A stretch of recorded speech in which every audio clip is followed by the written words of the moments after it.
एक बूढ़े पिता की दर्दनाक कहानी। आत्महत्या से आत्मविश्वास तक। रामदयाल इस बड़ी दुनिया में अकेले रह गए थे। उनकी पत्नी की मृत्यु हो गई। वह 2-4 दिन ही बीमार रही। मोहल्ले वाले उन्हें अस्पताल ले गए। उन्होंने ही भाग दौड़ की। रामदयाल खुद बीमार थे। उनका लड़का मुंबई में रहता है। कई वर्षों से घर नहीं आया था। माँ की मृत्यु का समाचार मिलने पर उसने जवाब भेज दिया, बहुत उलझा हुआ हूँ, फुर्सत होने पर आऊँगा। संदेश मिलने वाली रात रामदयाल तकिए में मुंह गड़ाकर कितना रोए कहना कठिन है। उनकी खुद की उम्र 65 वर्ष हो गई थी। अब उन्हें हरदम लगता था जैसे दुनिया में उनके लिए कुछ भी शेष नहीं रहा है। पड़ोसियों ने उनका बहुत ख्याल रखा। पड़ोस के अनिल की बहू उन्हें पिताजी कहती। अनिल उनकी सेवा करता। हर समय कोई न कोई उनके पास मौजूद रहता। रात को अनिल उन्हीं के कमरे में सोता, लेकिन फिर भी रामदयाल की उदासी बढ़ती गई। वह जितना सोचते यह विश्वास पक्का होता जाता कि अब इस दुनिया में रहना बेकार है। पत्नी की मौत और इकलौते बेटे की हृदयहीनता दोनों ने उनके मन को जैसे तोड़कर रख दिया था। उन्होंने खाना पीना छोड़ दिया और एक सुबह घूमने के लिए निकले तो फिर लौटे नहीं। उनके कदम शहर से बाहर की ओर चलते चले गए। एक बस आगे की तरफ जा रही थी। रामदयाल बस में बैठ गए। कई घंटे की यात्रा के बाद जब बस एक घने जंगल में से गुजर रही थी तो वह लघु शंका के लिए नीचे उतरे और एक दिशा में बढ़ गए। थोड़ी देर बाद उन्होंने बस के भोंपू की आवाज सुनी। ड्राइवर उन्हें जल्दी करने को कह रहा था, लेकिन रामदयाल बाबू वहीं खड़े रहे। उन्होंने ना लौटने का फैसला किया था। वह वन में खो जाना चाहते थे। अपने प्राण देना ही एकमात्र रास्ता दिखाई दे रहा था। उस घने जंगल में दिन में भी पेड़ों के नीचे हल्का अंधेरा था।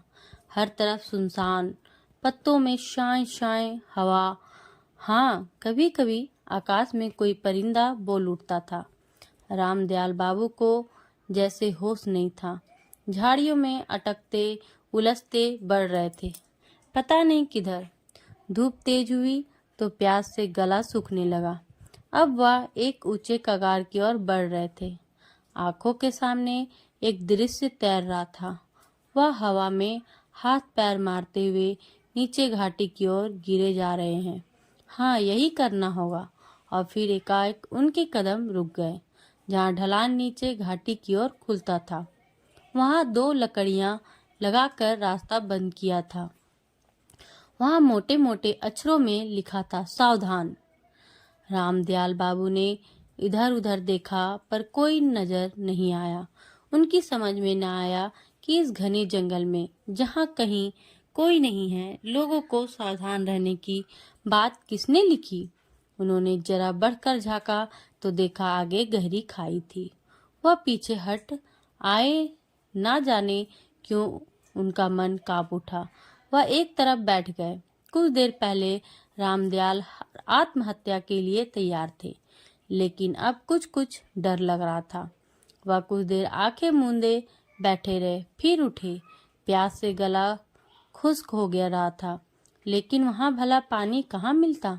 तभी उन्होंने देखा पास ही पत्थर की कुंडी में पानी भरा है। वहीं कुछ फल भी रखे दिखाई दिए। कुछ देर सोचते रहे, खड़े रहे, पिए या ना पिए। फिर प्यास ने जोर मारा तो गटागट पानी पी गए। वहां रखे फल भी खा लिए। अब जाकर चित्त कुछ ठिकाने हुआ, लेकिन एक बात रह रहकर परेशान कर रही थी। यह सब किसने किया है? यहाँ तो कोई नजर नहीं आता। कौन है वह? रामदयाल के मन से आत्महत्या का विचार निकल गया और जंगल में घूमने लगे। जगह जगह उन्होंने सावधान लिखा देखा। कई पेड़ों पर जहरीले फल भी लिखा था। उन्होंने पाया कि अगर वह सब ना लिखा होता तो कोई भी गिरकर अपने प्राण गंवा सकता था। घास में छिपे हुए गड्ढे, गहरे, खतरनाक मोड़, जहरीले फल, सबके बारे में सावधान किया गया था। अब तक दोपहर ढल चुकी थी। रामदयाल जी ने जोर से पुकारा, मेरे प्राण बचाने वाले भाई, मैं आपके दर्शन करना चाहता हूँ। पत्तों के पीछे सरसराहट हुई और एक बूढ़ा हंसता हुआ सामने आ गया। उसने कहा, मैं बहुत देर से आपको देख रहा हूँ। कहिए, आप यहाँ कैसे आ गए? सच कहूँ, मैं आत्महत्या के इरादे से आया था, लेकिन खाई के किनारे लिखे शब्दों ने मन बदल दिया। रामदयाल कह गए। उस व्यक्ति ने पूछा, अब क्या इरादा है? सोच रहा हूँ क्या करूँ, रामदयाल ने कहा और उनकी आंखें भर आई। बूढ़े के पूछने पर उन्होंने अपनी राम कहानी कह सुनाई। जब उन्होंने बात खत्म की तो उनकी आंखों से लगातार आंसू गिर रहे थे। एकाएक उन्होंने पूछा, लेकिन आपने अपना परिचय नहीं दिया। बूढ़े ने कहा, जो आपका परिचय है वही मेरा भी है। मेरा नाम है नरसिंह। क्या सुनाऊं, अनेक वर्ष हो गए। एक दिन मैं अपने बेटे के साथ इस जंगल से गुजर रहा था, तभी बेटा घास में छिपे गहरे गड्ढे में गिर गया। वह इतना नीचे गिरा था कि मैं वहां पहुंच भी नहीं सकता था। मेरी दुनिया अंधेरी हो गई। पत्नी पहले ही मर गई थी, अब तो कुछ भी नहीं बचा था। जीवन में मैंने तय किया कि मैं भी उसी गड्ढे में कूदकर जान दे दूं। रामदयाल जी ध्यान से सुन रहे थे। नरसिंह ने आगे कहा, मैं कूदने जा रहा था। एकाएक मन ने कहा, यह कायरता है। हो सकता है इसी तरह लोग आकर इस छिपे गड्ढे में गिरते रहे। नहीं, यह ठीक नहीं। पहले इसका कुछ प्रबंध करना चाहिए। बस मैंने गड्ढों के चारों ओर पेड़ की डालियां खड़ी करके उन्हें लताओं से बांध दिया। फिर रामदयाल ने पूछा, फिर मुझे लगा कि ऐसे का खतरनाक स्थान तो इस जंगल में और भी होंगे। मैंने देखा मेरे बेटे की जान लेने वाले गड्ढे के पास ऐसे ही दूसरे स्थान भी थे। बस मैंने निश्चय कर लिया कि जंगल में जब तक एक भी ऐसा खतरनाक स्थान रहेगा, मैं नहीं मरूंगा। वह दिन था और आज का दिन है। मैं इसी जंगल में रह रहा हूँ। अभी मेरा काम खत्म नहीं हुआ है। खतरनाक स्थानों पर मैंने चेतावनियां लिख कर लगा दी है। कौन से फल जहरीले हैं और कौन से खाने लायक, यह भी जान लिया है। जंगल इतना खतरनाक नहीं रह गया है जितना पहले था। मैंने कई भटके लोगों को रास्ता बताया है, खाने पीने की सामग्री दी है, नहीं तो शायद वे मर जाते। और हर बार मुझे लगा कि आत्महत्या ना करने का मेरा निश्चय गलत नहीं था। रामदयाल गंभीर होकर नरसिंह की बातें सुन रहे थे। एकाएक नरसिंह ने कहा, रात हो रही है, जंगली जानवरों का डर है। सुबह आपको जंगल से बाहर जाने का रास्ता बता दूंगा। आइए। नरसिंह दयाल रामदयाल को एक गुफा में ले गया। उसके बाहर आग जलाकर दोनों लेट गए। रात को जंगली जानवरों की आवाजें सुनाई दी, कभी दूर कभी एकदम पास। सुबह रामदयाल की नींद खुली तो नरसिंह ने कहा, चलिए आपको जंगल से बाहर जाने वाले रास्ते पर छोड़ दूं।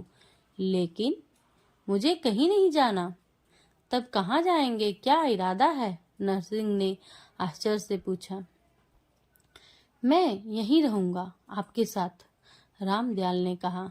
अभी जंगल में ऐसे बहुत से स्थान हैं जहाँ देखभाल की जरूरत है। मैंने मरने का इरादा छोड़ दिया है। क्या सच? कहते हुए नरसिंह की आंखें चमक उठी। हाँ, मैंने देख लिया है।